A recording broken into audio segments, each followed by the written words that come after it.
So it was either last week or the week before. Brexiteers were screaming from the rooftops, oh my God, we've had a Remainer come out and say that there has been no Brexit damage whatsoever. And newspapers from the Telegraph to the Daily Express ran with the fact that Andrew Bailey had come forward in an interview and said that there had been, quote, no Brexit damage. Now, in my opinion, they have horrifically misquoted him. But this really goes to show you, I think, the desperation they are going to. And bear in mind, you can see on the screen here next to me, I've got that quote that they used. And as you can see here, they're not even using the full block of text, just that part.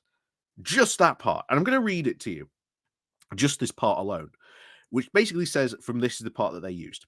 They said, if you go back to the period after the referendum, there were pretty dire predictions about the consequences of Brexit for the financial services world, for the City of London. And I think so far, those effects have been smaller.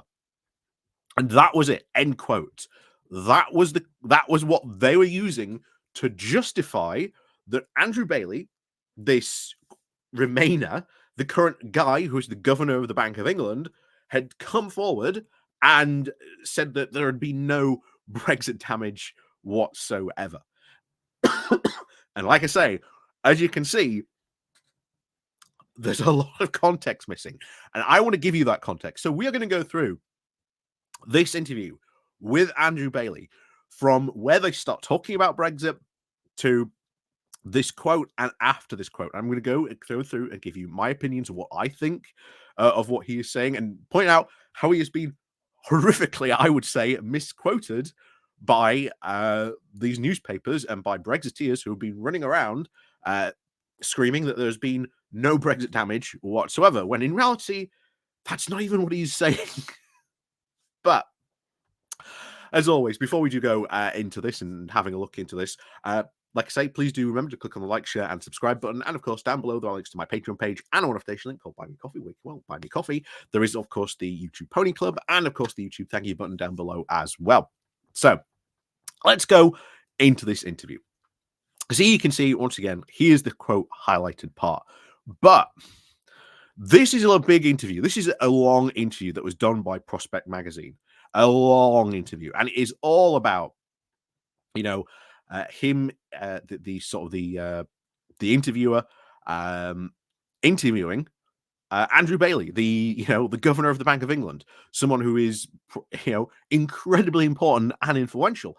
And as he is going to point out as well, has to be incredibly careful about what he says, because he's not a civil servant, but at the same time,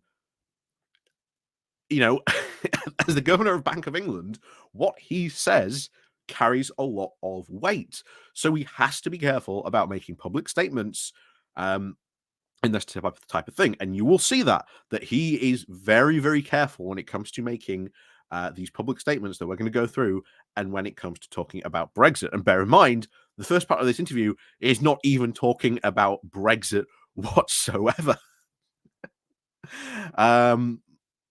They're talking about all of this. and that's when we get to here. So Barber, who is the interviewer, says this.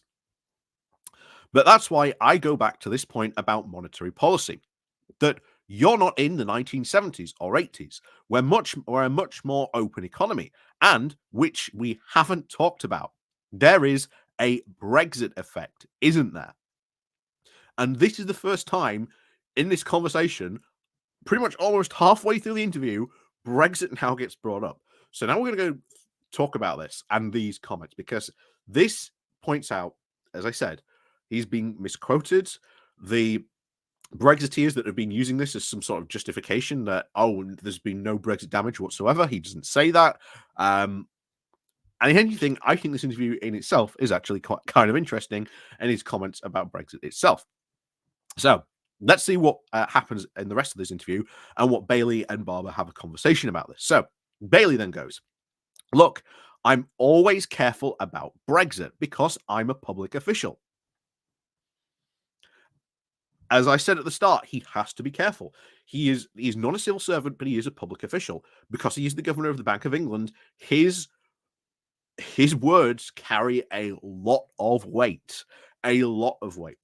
And to be honest, we are probably not going to get his full view and opinion on Brexit and on that type of stuff until he has probably left this post. You ain't going to get Andrew Bailey coming out and giving his proper view and opinion on Brexit. He ain't going to give that so long as he's governor of the Bank of England. Anyway, it continues. Barber, please don't do an omerta on me. Bailey, I'll try not to. So I don't take a position on Brexit per se. What I do say, however, and I've said this a number of times, and I'll say it again, is that if you reduce the openness of an economy in the short run, you will have negative effects, and it will have a negative effect on productivity. It will have a negative effect on growth. I'm afraid that if you don't, and I'm afraid that you don't need to take my word for it. You can go back to Adam Smith and David Ricardo. You know that's the point about openness. So right there, he's saying, look, we have, and we have blocked off our economy, that we are no longer a open economy as we used to be, especially to the European Union, which was, again, still is our biggest trading partner. It's not gonna change that. So to all the Brexiteers saying that he said that there had been no damage done, in the full interview and context, he's saying, look, if you look at this logically, which he's saying, but he hasn't, of course, said it because, well, as he's saying, he doesn't take a position on Brexit. But what he does say is, look, you look at history, you look at all this stuff. If you reduce the openness of economy in the short term, you will have negative effects. It will have a negative effect on productivity. It will have a negative effect on growth. And you don't need to take my word for it, he says. Go back to Adam Smith, David Ricardo. So he's not saying that that there has been damage, but he's saying, look, this is what happens when you close an economy. This is what happens when you go from an open economy to a more closed one, which is effectively what we have done in this. But anyway, Bailey continues. He says, in the long run, those trading relationships are just in the real economy, and we build new trading relationships. And in the long run, you adjust for it. But in the short run, there's a misalignment, if you like, in the sense, and people say, well, that means he's obviously a Remainer. And I'll say, no, I take no position. But I do feel I have a responsibility to point out the economics. And Andrew Bailey is right. He does have a responsibility as part of, the governor of the Bank of England to point out the economics. He has that right. That is partly, his job to point out the economics on these things.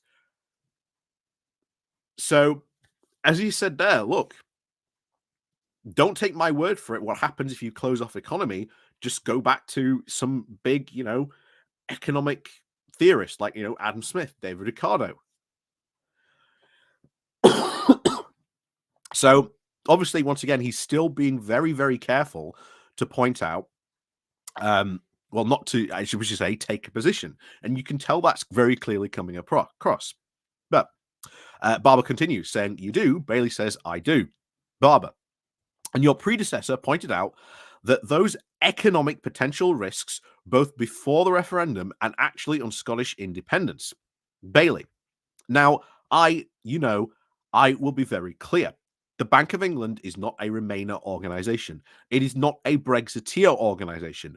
Our job is to be neutral. And he is straddling that line of neutrality. And you can tell very clearly from his previous answer on that.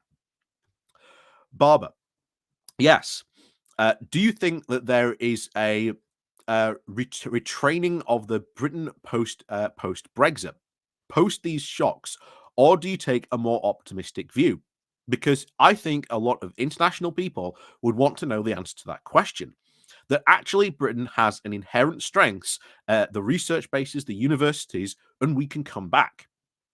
Bailey, oh, I'm an inherent optimist on this. Let me sort of say with the parts of the world that I deal with very closely, which is in the financial services world. If you go back to the period after the referendum, this is where, of course, this quote comes in. There was a pretty dire predictions about the consequences of Brexit for the financial services world for the City of London. And I think so far, those effects have been smaller. Now, that's not to say that I will trivialize them, discount them, and ignore them.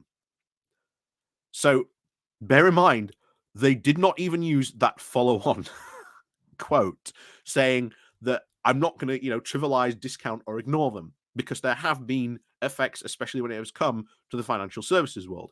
And if you look at other data for manufacturing, sales, the flow of goods out of the UK, all that is down.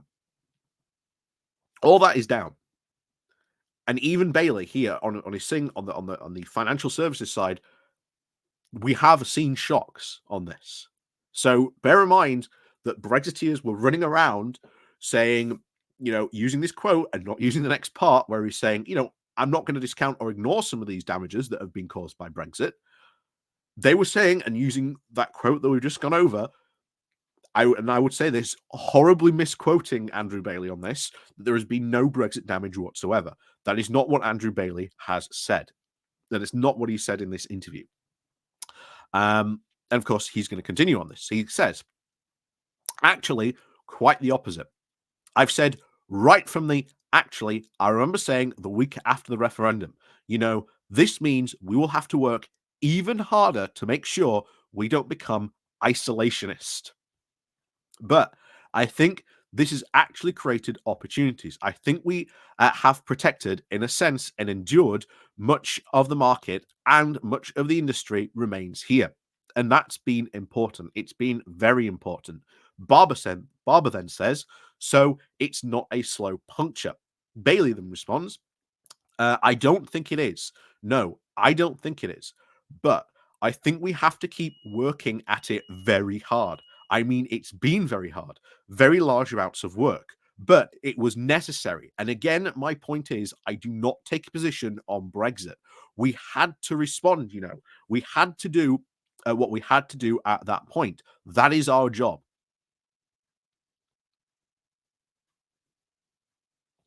So that's his comments, his full comments that were used on that. And I would say this, that Brexiteers have, I think, horribly misquoted Andrew Bailey.